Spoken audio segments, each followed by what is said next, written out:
নরওয়ের যে শান্ত বরফ-সাদা পৃথিবীটা আমরা পোস্টকার্ডে দেখি, সেটা হঠাৎই যেন কঠিন হয়ে উঠেছে। পাহাড়, জঙ্গল, নদী সবকিছুই এক অদৃশ্য আতঙ্কে জমে আছে।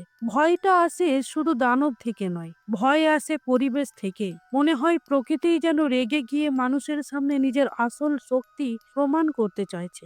এবার আরো মারাত্মক এক পাহাড়ি দানব ট্রল জেগে উঠে নরওয়ের বিস্তীর্ণ অঞ্চল জুড়ে বিশৃঙ্খলা ছড়িয়ে দেয়। উদ্দেশ্য মানব সভ্যতাকে ধ্বংস করা। তার অবশ্য কারণও রয়েছে। মানুষের প্রকৃতির উপর ছেড়খানি করা, অতিরিক্ত গাছ এবং পাহাড় কেটে ফেলা। বর্তমানে পাহাড়ি অঞ্চলে অতিরিক্ত ধস নামার কারণটাও এই পাহাড় কেটে বড় বড় হোটেল, রেস্টুরেন্ট, পাব, বার ইত্যাদি তৈরি করা। মানুষ যদি মাদার নেচারকে মেনে না চলে, তাহলে মানব সভ্যতা তো ধ্বংস হবেই। এই বিষয়টাই বেসিক্যালি মুভিটিতে দেখানো হয়েছে। নরওয়ে যখন বিপর্যয়ের দ্বার প্রান্তে, তখন নরা টিডম্যান, আন্দ্রেয়াস এবং ক্যাপ্টেন ক্রিস এর মোকাবিলা করার জন্য এক ভয়ঙ্কর বিপজ্জনক মিশনে নেমেছে। নরওয়ের প্রাচীন লোককাহিনী এবং নর্স ইতিহাসের গভীরে গিয়ে এই দানবীয় শক্তিকে পরাজিত করার সূত্র খুঁজে বের করবে ওরা। নরা কিভাবে এই ভয়ঙ্কর পাহাড়ি দানবের সাথে মোকাবিলা করবে, সেই নিয়েই সম্পূর্ণ সিনেমাটা। হ্যালো বন্ধুরা, welcome to my channel film sir.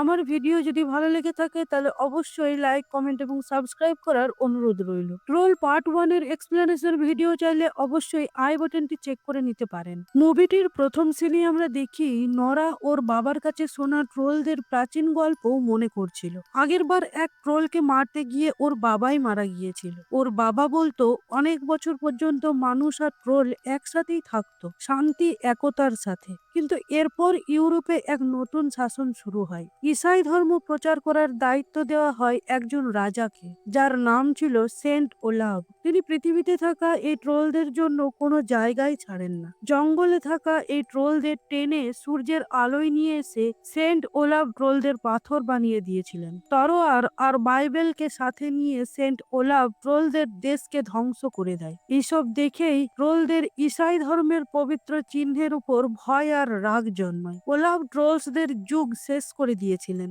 বরফ বিস্তৃত স্টিল বুডেলেনে একাই থাকে নরা। হঠাৎ আপাদমস্তক ঢাকা একটা লোক তার ঘরে ঢুকে চারপাশটা ভালো করে দেখছিল। সেটা দেখেই নরা পিছন থেকে লোকটির উপর আঘাত করে। লোকটি চিৎকার করে বলে, আমাকে মেরো না নরা, আমি আন্দ্রেয়াস। থেমে গিয়ে নরা বলল, তুমি এখানে কি করছো? আন্দ্রেয়াস বলল, আমি এটা জানতে এসেছিলাম যে তুমি কি আরো একবার আমাদের সাহায্য করবে। নরা বলল, রাষ্ট্রীয় সুরক্ষার মামলা? তুমি আবার কোনো গোপন মিশনে নিয়ে যেতে চাইছো নাকি? মনে নেই আগের বার কি হয়েছিল? তোমরা একটা জলজান্ত ট্রোলকে পাথর বানিয়ে দিয়েছিলে। আন্দ্রেয়াস বলল, এবার সবকিছু নতুন।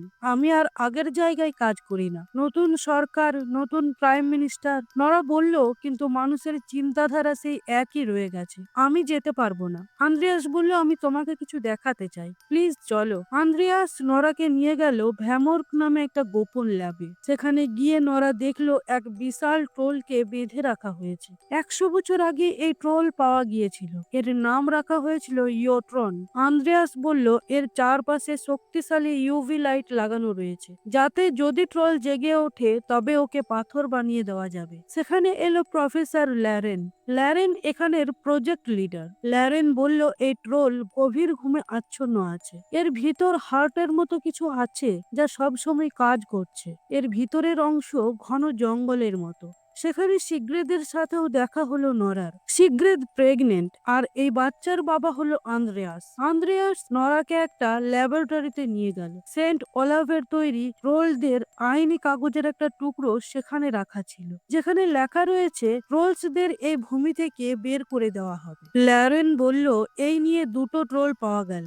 এরকম আরো থাকলে তো মানুষের মহা বিপদ। তাই আমাদের ট্রোলসদের ব্যাপারে অনেক কিছু জানতে হবে, আর তোমার দ্বারাই সেটা সম্ভব। নরা বলল, এখানে কি কোথাও বাথরুম আছে? সিগ্রেট বলল, হ্যাঁ, নিচে আছে। নরা নিচে গিয়ে বাথরুমে না গিয়ে সোজা পৌঁছে গেল ট্রোলের কাছে। লিফট দিয়ে উঠে একদম ওর মুখের সামনে গিয়ে দাঁড়ালো নরা। তারপর কি ভেবে ওর মুখে হাত রেখে গুনগুন করে একটা গান করলো, আর সেটাতেই হলো মহাবিপদ। কম্পিউটারে ট্রোলের হৃদস্পন্দন বাড়তে দেখা গেল। চোখ খুলল ট্রোল, কিন্তু সে ভীষণ রেগে আছে। হাতের শিকল সুতোর মতো টেনে ছিঁড়ে ফেলে দিল। নরা নরার লিফটটাও ভেঙে দিয়ে নরা সমেত ছুঁড়ে ফেলে দিল। ভিতরের সমস্ত কিছু ছতিচ্ছন্ন করে দিচ্ছিল। ল্যাব ইনচার্জ ইউভি রশ্মি ফেলতে চাইলে ল্যারেন সেটা হতে দিল না। ও ট্রোলকে মারতে চাইছিল না, তাই মেশিনে চা ফেলে দিয়ে সেটা খারাপ করে দিল। সবাই ভয়ে যে যেদিকে পারছে পালাচ্ছে। দৌড়তে গিয়ে অনেকেই ট্রোলের পায়ের নিচে চেপা পড়ে গিয়ে মারা যাচ্ছে। ভিতরে অসম্ভব তাণ্ডব করে ট্রোল বাইরে বেরিয়ে চলে গেল। আন্দ্রেয়াস আর নরা দূরে দাঁড়িয়ে দেখলো শুধু। নরওয়ের সেনা জওয়ানরা তৎপর হয়ে উঠল। তাদের মধ্যেই ছিল ক্যাপ্টেন ক্রিস, যার সাথে আগেও কাজ করেছে নরা। নরা ল্যারেনের উপর ভীষণ রেগে আছে। ল্যারেন বলল, এই রিসার্চ জলবায়ু আর চিকিৎসা বিজ্ঞানে কাজে লাগবে বলে আমরা ট্রোলকে নিয়ে রিসার্চ করছিলাম। নরা বলল, কিন্তু তোমরা ওর উপর জানোয়ারের মতো বিহেভ করছো। এরই মধ্যে সেখানে উপস্থিত হলেন অনারেবল প্রাইম মিনিস্টার। তিনি ক্যাপ্টেন ক্রিসকে অর্ডার দিলেন, যত তাড়াতাড়ি সম্ভব এই ট্রোলকে মেরে ফেলতে হবে। মানুষের আগে আমার কাছে কিছুই নয়। নরা আন্দ্রেয়াসকে বলেছিলাম না মানুষের চিন্তাধারা বদলায়নি। ক্যাপ্টেন ক্রিস মিশনে বেরোবার সময় নরা ওকে অনেক রিকোয়েস্ট করলো সাথে নিয়ে যাওয়ার জন্য।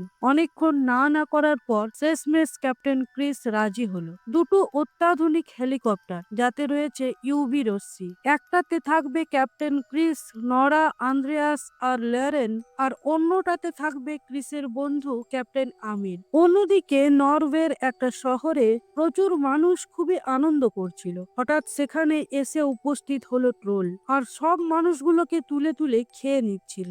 দুটো হেলিকপ্টার সামনে গিয়ে ট্রোলের উপর ইউভি লাইট ফেললে ওর সারা শরীর জ্বলে যেতে লাগলো। তখন ট্রোল প্রচন্ড রেগে গিয়ে একটা বিদ্যুতের পোলকে তুলে নিয়ে ক্যাপ্টেন আমিরের হেলিকপ্টারের দিকে ছুড়ে মারলো। হেলিকপ্টারটি ক্র্যাশ করে ক্যাপ্টেন আমির সমেত অনেক সেনা সেখানেই মারা গেল।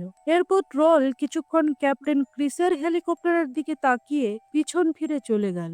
আমির ক্রিসের প্রাণের বন্ধু ছিল। তার মৃত্যুতে প্রচন্ড ভেঙে পড়ল ক্রিস। ল্যারেন বলল, আমার জানা ছিল না যে ট্রোলস এতটা ভয়ানক হয়। নরা বলল, সবাই একই রকম হয় না। আগের বারে ট্রোল তো শুধু নিজের ঘর যেতে চেয়েছিল।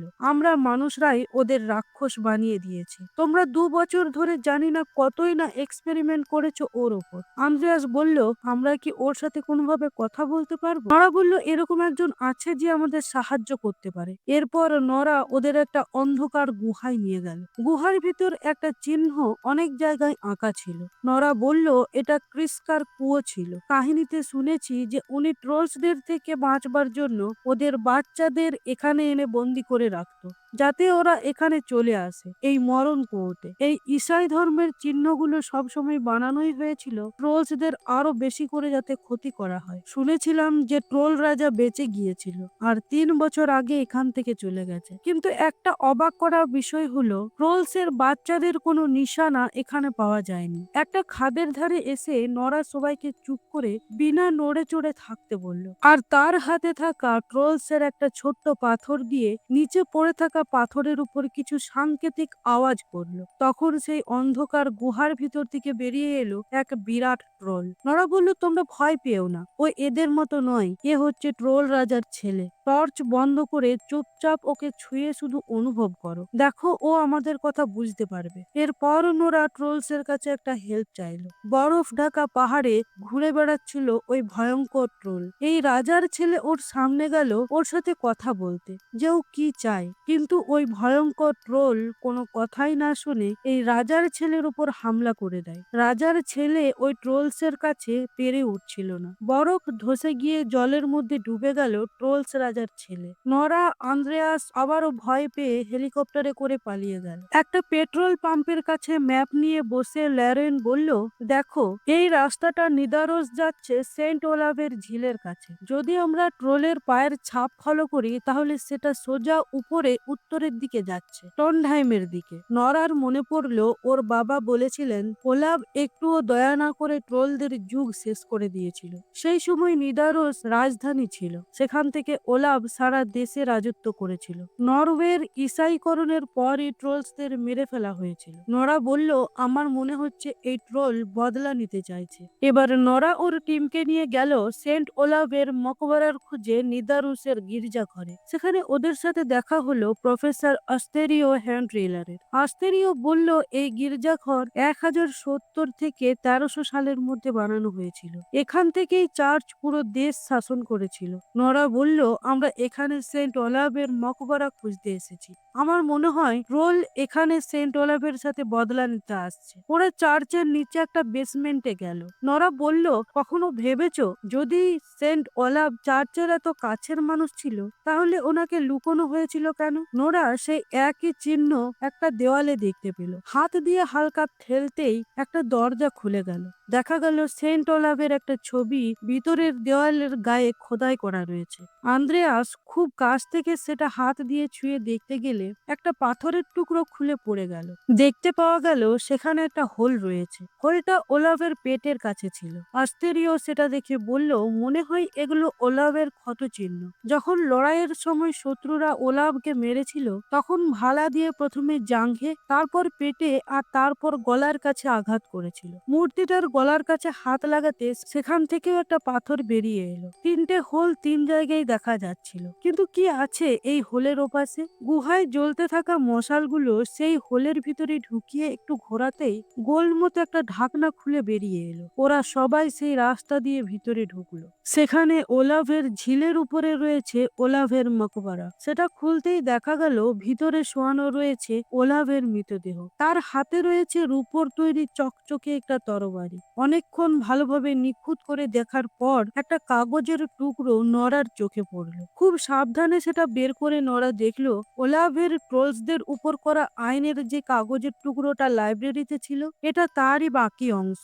আন্দ্রেয়াস সিগ্রেদকে এই কাগজটা পাঠিয়ে পেজটাকে জয়েন করতে বলল। তারপর সেটা পড়ে নরা জানতে পারলো যে ওলাভ ট্রোলসদের মেরে ফেলতে চায়নি, বরং ওদের থাকার জন্য অন্য জায়গার ব্যবস্থা করছিল। কিন্তু চার্চ কর্তৃপক্ষ সেটা চাইছিল না। তাই চার্চই ওলাভকে এভাবে মেরে ওই কাগজ সমেত মকবরাতে লুকিয়ে রেখেছিল। তার মানে ট্রোল সমস্ত মানব জাতির উপর বদলা নিতে চাইছে। প্রশাসন এখান থেকে লোকেদের সরানোর ব্যবস্থা করছিল। কিন্তু এটা তো কোনো রাস্তা নয়। নরার হাতে ট্রোলসদের একটা পাথরের খণ্ড ছিল। কি মনে হয় নরা ওলাভের পবিত্র জলে একটা চাকু ডুবিয়ে সেটা দিয়ে পাথরটা ছোঁয়াতেই দেখা গেল পাথরটা জ্বলে উঠে 2 টুকরো হয়ে গেল। সেটা দেখে নরা বলল এই পবিত্র জল দিয়েই ওই ট্রোলসকে মারতে হবে। তাই শহরের অনেক লোককে কাজে লাগিয়ে এই জল গ্যালেনে মিলিটারি মিসাইলে ভরা হলো যাতে গুলির মতো ছোড়া যায়। তারপর নরা আন্দ্রেয়াসকে চলে যেতে বলল, কারণ এখানে অনেক ভয়ঙ্কর পরিস্থিতি হতে পারে।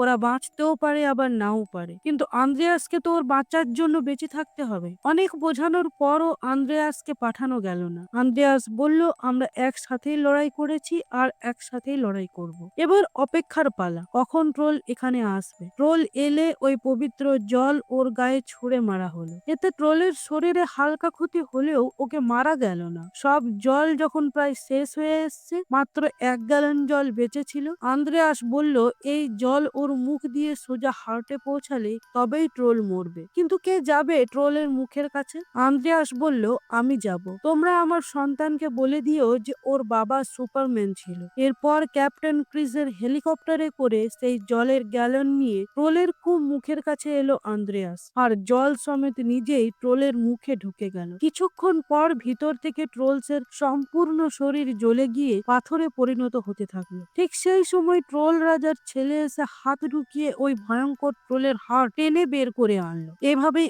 আন্দ্রেয়াস নিজের জীবনের বিসর্জন দিল মানব জাতির কল্যাণের স্বার্থে। এরপর ওরা একটা ফুটফুটে ছেলে হলো। নরা, ক্যাপ্টেন ক্রিস, ল্যারেন ওকে খুবই আদর করছে। এরপর নরা সেই ট্রোল রাজার ছেলের সাথে বরফিলা পাহাড়ি অঞ্চলের কোলে সুন্দরভাবে দিন কাটাতে থাকলো। এবার আমরা একটা লোককে কোনো জেনারেলের সাথে ফোন করতে শুনতে পাই। লোকটি বলল আমার কাছে একটা ভালো খবর আছে জেনারেল। এই লাইনটা কি সুরক্ষিত আছে? কেউ আমাদের কথা শুনতে পাবে না তো? যে নমুনাটা আমি বাঁচিয়ে রাখতে সফল হয়েছি ওটা এখনো বিকশিত হচ্ছে, এখনো অনেক ছোট, একটু সময় দিতে হবে। এবার আমরা দেখি খাঁচার ভিতরে ভরা রয়েছে একটা ট্রোলের ছোট্ট বাচ্চা। তো বন্ধুরা, ট্রোলের 3rd পার্ট আমরা সম্ভবত দেখতে পাবো। তবে আজকের গল্পটি এখানেই শেষ করা হয়েছে। যদি আমার ভিডিও এক্সপ্লেনেশন ভালো লেগে থাকে তবে অবশ্যই লাইক, কমেন্ট এবং সাবস্ক্রাইব করার অনুরোধ রইল। আজকের মতো এখানেই শেষ করছি। আবার দেখা হবে পরবর্তী কোনো ভিডিওতে। ধন্যবাদ।